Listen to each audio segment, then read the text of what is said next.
السلام عليكم يا حبايبي، عاملين ايه؟ يا رب تكونوا بخير. تعالوا بقى مع بعضينا كده نقص طقم اطفال. ملايتين واتنين خدادية واتنين مخدة. ده سرير 1.20 متر. انا جايبه من المشجر 4 متر، وجايبه من السادة 3 متر وربع. جايبه اللون دوت عشان هنعمل ده كورنيش والمخدات والخداديات، وهنطعم من الخداديات من المشجر ده. طقم حلو قوي هيعجبكم. وشوفوه كده اهو قدامكم. يعني الطقم جميل جدا وشياكه بصراحه. وجايبه برضو نفس الموديل اطفال، لان اللي بتحب الحاجات دي مش عايزه فيه رسومات اطفال، هي عايزه ورد، مش عايزه اشكال اطفال. كل واحد بقى وذوقه. نقيت لها بقى ده على ذوقي. بصوا ده القماش دوت 3D، وده مصريه. الاسعار بقى راحه في حتة تانية خالص. مش عايزين نقول الاسعار لان الاسعار كل يوم في الطالع بصراحة. الطقم ده ان شاء الله هقصه معاكم ان شاء الله بكرة ولا بعده، وهقص معاكم بقى ده دلوقتي. السادة هنركنه دلوقتي. المشجر اللي يشوف بقى قناتي وتعجبه ان شاء الله يحط لنا احلى لايك واشتراك ويساهم معانا كده عشان قناتنا تكبر. بصوا دول 4 متر، الملاية 1.20 متر. هنزود في الحتة اللي هي ما فيهاش الكورنيش اللي هي جنب الحيطة 40 سنتي، و1.20 متر يبقى 1.60 متر. هنقطع 1.60 متر و1.60 متر يبقى 3.20 متر. هنقطع 3.20 متر وارجع لكم. قصينا يا حبايبي 1.60 متر وتنيناها على بعضيها كده عشان نقص 1.60 متر الناحية التانية. جت لغاية هنا كده اهي. هنقصها هيتبقى ايه الحته اللي هي ايه 60 سنتي دي. 60 سنتي دي بقى اللي احنا ايه هنطعم بيها الخداديه زي ما قلت لكم اهي. اهم حاجه اللي ما بتعرفش تقص وتظبط المقاس تفرد القماش وتنطره كده في الارض او على ترابيزه. اللي متمكنه بقى تقص ايه براحتها اهو. هنقص بقى كده.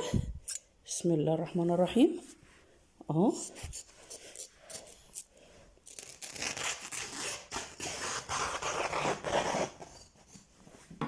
اهو ادينا قصينا. هناخد الحته اللي هي 60 سنتي اهي. دي 60 سنتي اللي هنطعم بيها ايه الخداديه والقلاب اللي هو في الكورنيش اللي هو الساده، لان احنا هنعمل الكورنيش من الايه من الساده. هنركن ده كده. ودول الملايتين بتوعنا احنا خلاص حطيناهم. هنمسك الساده بقى بتاعنا ده يا حبايبي بالحته برضو اللي هي ايه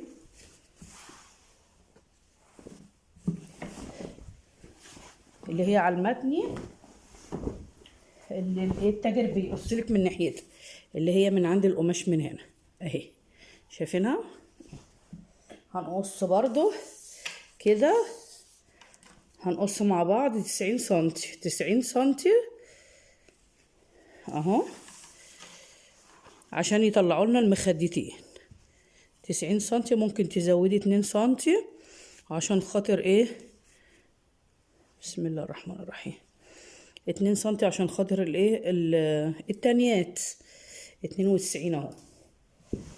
اهو عرض القماش طول القماش يعني كده 2 متر و8 2 متر و40. لما نيجي تقص 90 سنتي اهو.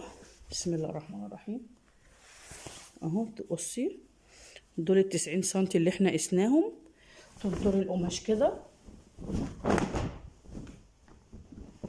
عشان خاطر ايه ما يكلكعش معاكي. هقص وارجع لكم. قصينا يا حبايبي ال 90 سنتي وجبنا البورسل على البورسل اهو.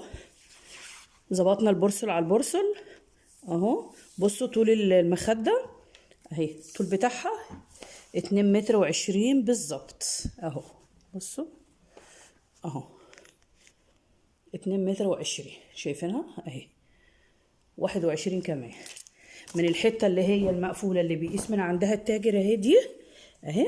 هفصل المخدتين عن بعض ولا اسهل من كده اهو. بصوا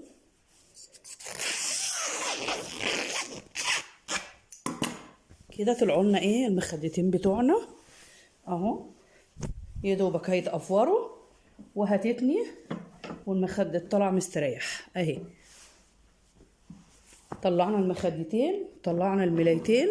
هنطلع بقى من عند الملاية، ما احنا قسنا المتر و60 اللي هي المشجرة، المتر و20 وال40 سنتي من ناحية الحيطة. الكورنيش هنعمله بقى من السادة، هنقيس من أول المرتبة لغاية الأرض 50 سنتي. عايزة تقيسيها 40 سنتي تمام، أنا هعملها 40 سنتي عشان أنا هزود القلاب اللي هو المشجر. فأنا هعمل 3 حتت في 40، 3 حتت يعملوا لك الايه الكورنيشين بتوع الكرنيش بتوع الملايتين. فهقيس كده 3 أربعينات وهنشبكهم في بعضيهم في حلقة التقفيل، وهنكرنشهم مع بعض، وهنركب على طول على الملاية. هقصهم وهرجع لكم. قصينا يا حبايبي 3 حتت اهم، هنشبكهم كلهم بقى في على الاوفر، وهنسرفلها من هنا، وهنشبكهم في بعض ونحطهم بقى في الملاية بعد ما نكشكش. قطعنا كده، قصينا كده الكورنيش. هنجيب برضو القماش بتاعنا وهقيس متر الا ربع اللي هم 75 سنتي. هيطلعوا لنا 2 خدادية. بسم الله.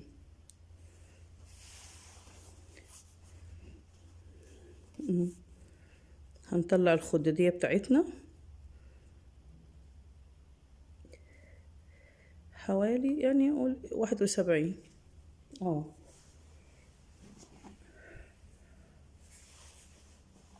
هقصها وارجع لكم. قصينا يا حبايبي اهو ال 75 سنتي اللي هم دول كده، وبعدين قست من عند العرض ده اللي هو طول القماش 52 سنتي، حطيتهم على بعض اهم، طلعوا ادي وش وادي ظهر، وادي وش وادي ظهر، والاتنين القلاب. هفصلهم عن بعضيهم اهم بقى كده اهو.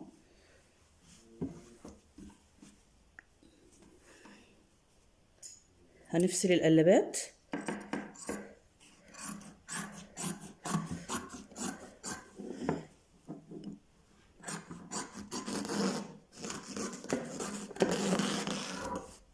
ادي القلابين، وهنفصل بقى الخديات بتاعتنا اهي على عدلة ايدي اهو.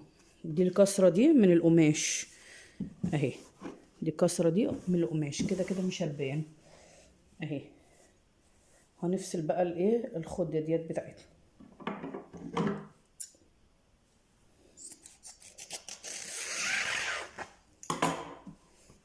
تمام كده بقى الخداديات بتاعتنا اتفصلت عن بعضيها اهي. ودي الاتنين قلاب، وهناخد من المشجر اللي هم 60 سنتي اللي اتبقوا دول، هنطعم بيهم وش الخداديه والايه والكرانيش بتاعتهم. هتشوفوا الحاجات دي في حلقه التقفيل. لو عجبكم يا حبايبي الفيديو ما تنسوناش في احلى شير واحلى لايك والدعوه الحلوه، وكل سنه وانتم طيبين، وربنا يبلغنا رمضان ويبعد عننا كل حاجه وحشه. السلام عليكم.